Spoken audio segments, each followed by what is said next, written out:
Salutare toată lumea! Salutare toată lumea și bine v-am găsit la un nou vlog. În camera. Deci uitați cât de șmecher este. Oh my fucking god. Suntem în centrul Focșanului, sâmbătă seara. Noi suntem de la etajul 6, hotelul Mărirea. Și uitați ce șmecher e. Pe aici cred că sunt și colegii noștri. Da, nu, cred că au plecat. A plecat? Cred. Tu nu ai prins. Nici tu nu ai prins, dar eu.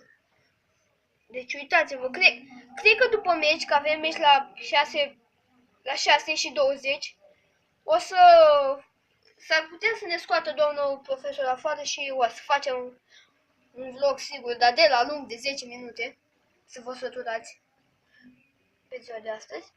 Și da, uitați. Uitați și pe Gabi, te chiorosc.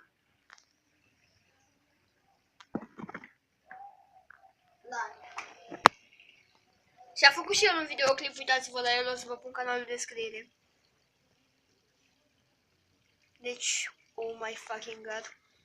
Acum nu se mai vede turnulețul ăla, că trebuia să-l prind înainte, dar acum nu mai pot. Sau nu mai are nimeni.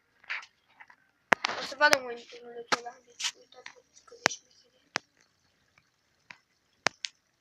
Fă mai mare imagine. Mamă, de țăi. Oh my fucking god, am dat zoom-ul maxim.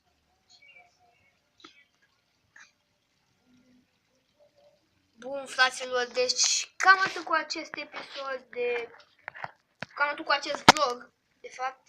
Dacă v-a plăcut, nu uitați să apăsați butonul de like, subscribe, share pe Facebook. Eu am fost Sebi. Pa, pa. Zipa.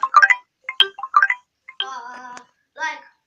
Like, da. Abonați-vă la Gabi Black 9.